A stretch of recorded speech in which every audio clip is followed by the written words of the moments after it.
7-game series, who wins? Right now, I got us in 5, Skip, and I'll tell you why.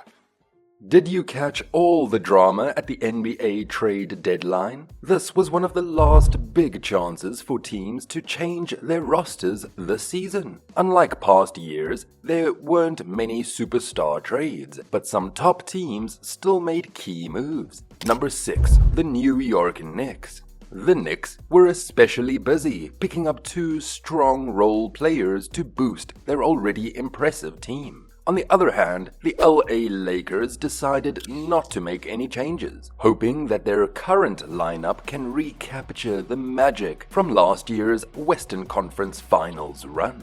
Big names like DeJounte Murray, Kyle Kuzma, and Andrew Wiggins stayed put, but that doesn't mean the trades that did happen won't shake things up for the rest of the season and into the playoffs. In the past few months, the Knicks have added OG Anunoby, Bojan Bogdanovic, and Alec Burks to their already strong team. Anunoby has been especially valuable to New York, while Bogdanovic and Burks might not be as flashy. They are great shooters who will help make space for Jalen Brunson and the currently injured Julius Randle. Both can also create their own shots when needed, ranking high in jumpers off the dribble. With Joel Embiid injured and the Bucks having a new coach, the Knicks saw a chance to aim for a top 3 spot in the East and took action. They managed to do all this without giving up any future first-pick rounds, which is quite impressive. The plan in LA is to wait until the summer to use their 3 first-round picks to try and get a superstar.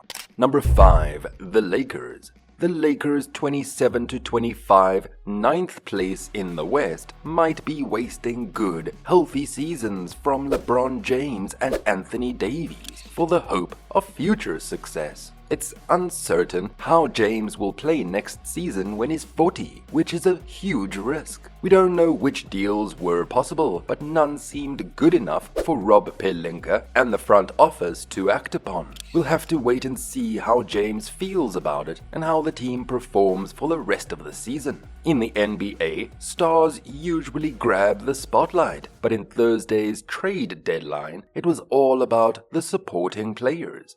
Surprisingly, none of the big-name stars were traded. Instead, it was a bunch of reliable role players moving around. And we'll likely see many of them making huge contributions in the playoffs. While it's tough to label someone earning millions of dollars a year as a loser, but in this situation, Williams didn't exactly end up on the winning side. He joined Dallas, hoping to play a big role on the team with a shot at winning the NBA title. Instead, he got traded to Charlotte, a team that might not contend for a championship until the late 2030s. Williams did not do so great with the Mavericks, shooting only 41% from the field and scoring 8.1 points per game.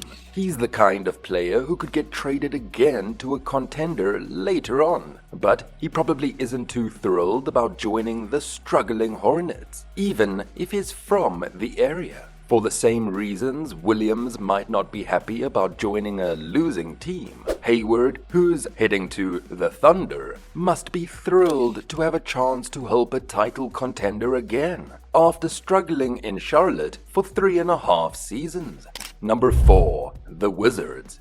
The Wizards had a few players who were getting attention from other teams, but they only managed to trade Daniel Gafford to the Dallas Mavericks for a late first-round pick in the 2024 draft. Kyle Kuzma, Tyus Jones, and Corey Kispert are all still with the Wizards, and they could have been helpful on other teams. Keeping them might hurt Washington's chances of getting a good draft pick. It's surprising that they couldn't have traded at least one of them for future assets. Social media usually lights up with news about NBA trades, but Patrick Beverley decided to do things differently on Thursday. The experienced NBA player quietly shared on his podcast's social media account that he'd be joining the Milwaukee Bucks. We wish Hayes all the best for the future, but his journey from being the number 7 overall pick to getting released by the worst team in the NBA in just 4 years is tough. Hayes apparently wanted to be traded, but it seems like the Pistons front office didn't find any good deals.